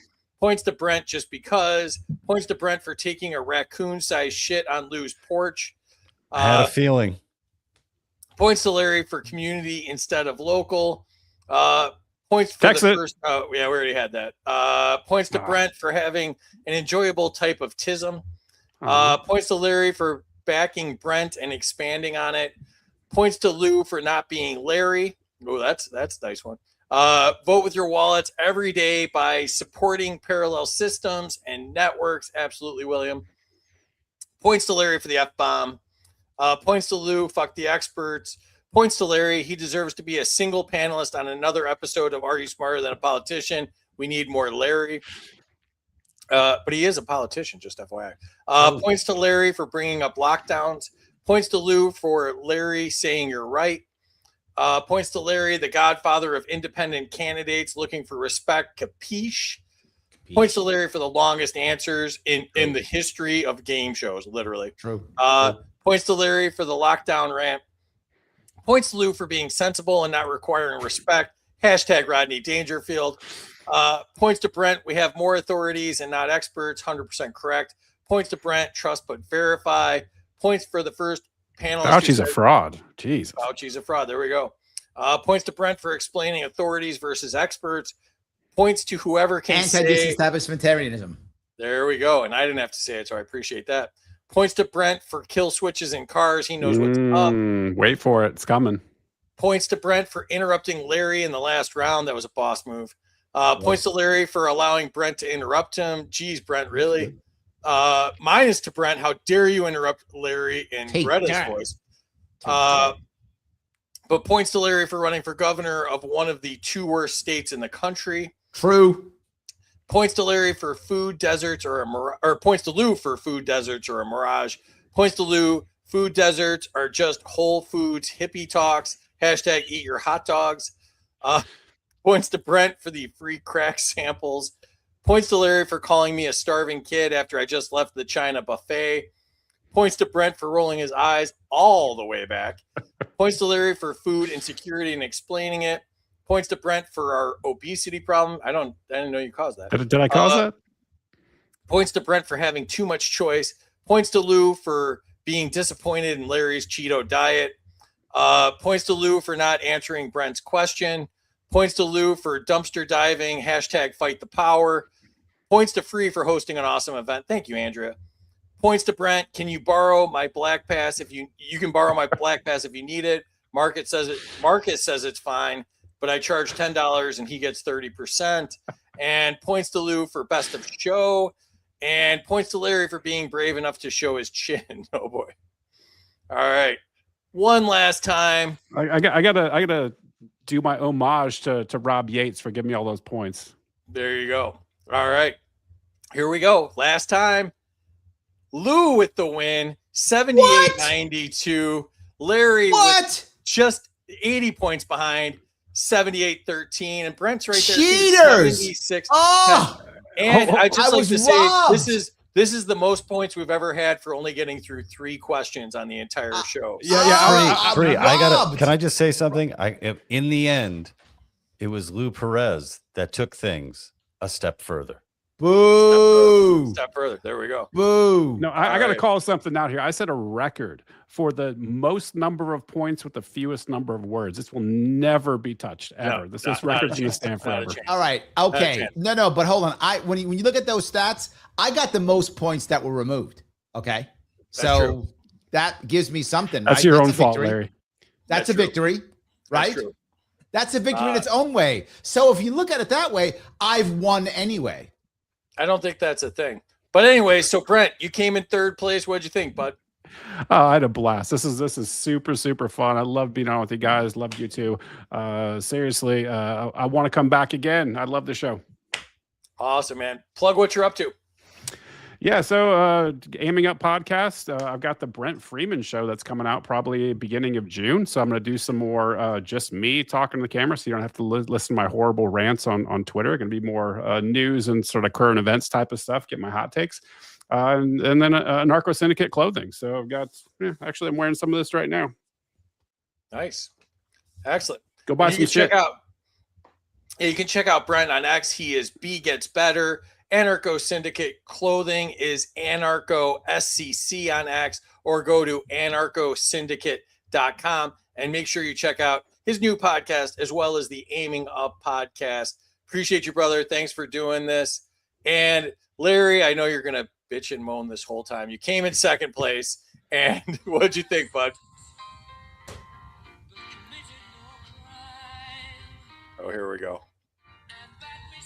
I'm just saying, I still won because That's not a thing. That's not a thing. that is a thing. You is said absolutely not a thing. we make the rules up. I And make that's the rules because, up. yes, I am the government. You are subservient to me when you come on my show.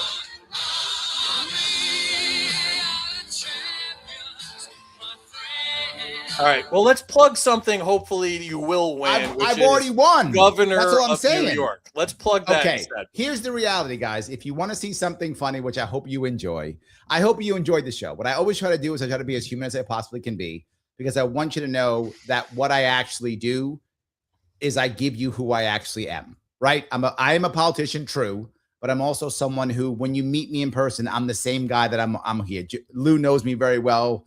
I'm the same guy always. And I actually do care. I'm trying to fix things in New York State.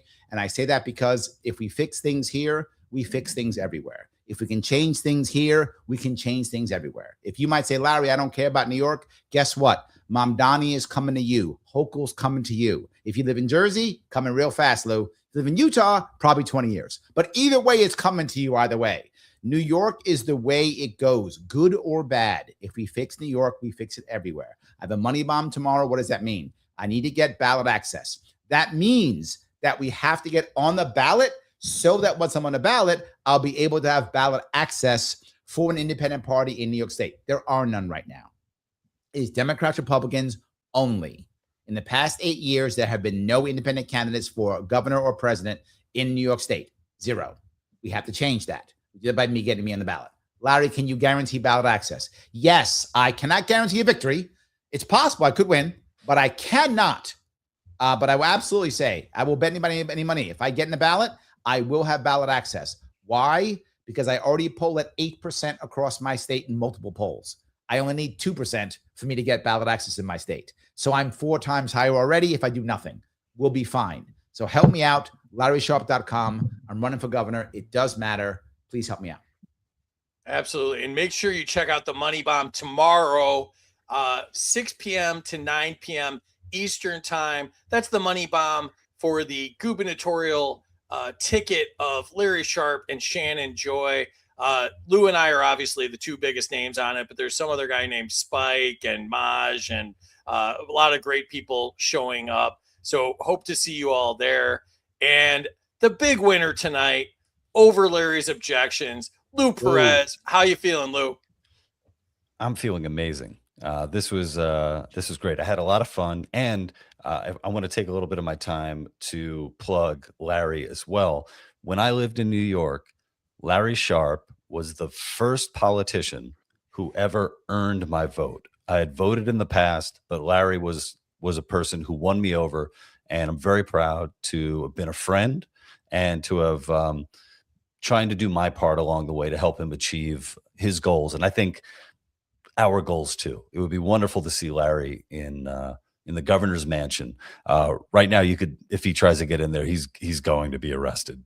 So we need to get him in there any legal way possible. I had a wonderful time. I hope people will follow me on the social media at Lou Perez. I wrote a book, as Larry, thank you so much for plugging. It's called That Joke Isn't Funny Anymore. And in local news, this Thursday, April 30th, at Some Good Wine in the Village in New York City, I'm putting on a stand-up comedy show that's part stand-up comedy, wine tasting at a really great wine shop called Some Good Wine. And I hope you guys, if you're local, you can come down.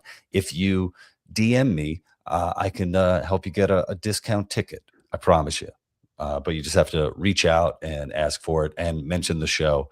And yeah, thank you guys so much. I had a great time. Awesome, man. And yeah, you can follow Lou on X. He is Lou Perez. and he is the host of the Lou Perez Show, as well as the Happy Hour Econ podcast with Phil Magnus. And he wrote the book, That Joke Isn't Funny Anymore. You can hear Larry doing his Audible book if you get that. And you can find that all on thelouperez.com. Thanks for doing this, man. Huge fan of you, and congratulations on your win. And Terry joined us a little tardy, but we're not going to hold it against her. What did you think, Terry? I think these guys are fabulous. What a laugh this was. All those brains and all that laughter in one spot. Who can beat that on a Tuesday night? After a day like today, you guys saved my soul tonight. Awesome. That's why I didn't win. If Terry was here, I would have won. See, that's what it was. There we go, Free. That's what it was. We had a few more comments here. Lou, best of show. Points to Larry for being brave enough to show his chin. Come yell at Larry on his AMA this Friday at 7 p.m. on the Sharpe Way. Larry for governor. Absolutely. Hope you win. Great show and very fun. Thanks. Appreciate you participating. And Larry should have went one step further. I didn't talk enough is what I learned from this. That's the issue, Free. See what you've done by not letting me win? I will talk more. Also not a thing. And we had over 7,600 on X. Appreciate you all for joining us. Yes. And I get points if we get Shannon Joy on an episode. If anybody can make that happen, I would love for that to happen. So real quick, I just want to say, we're doing the Money Bomb tomorrow. Appreciate Zoom for sponsoring the show, Beyond Shrooms. Check them out at zoomtrip.com, xumtrip.com. Thanks again to all of our subscribers. You can subscribe on X, and we will have the subscriber showdown in about a month or so. So if you're not a subscriber now, become a subscriber and qualify for that. If you want to sponsor the show, studio@Freedom Uncut is the email address. We will be at the Libertarian National Convention next month. Register there at lnc2026.com. And we'll be at Freedom Fest. You can meet me, Lou, Larry, a bunch of cool people there, July 8th through 11th. Register at freedomfest.com. Use the Spike 100 discount code and check us out. We will be in the You Are the Power area. That'll be a lot of fun. Terry and I are on X. I am at Smarter Game Show. She is Bats T76. And our swag is up on freedomsuperstore.com. We have shirts and mugs, and check out the shorts on Freedom Uncut on YouTube. Appreciate y'all doing this. Appreciate y'all in the chat. You guys made it so much fun.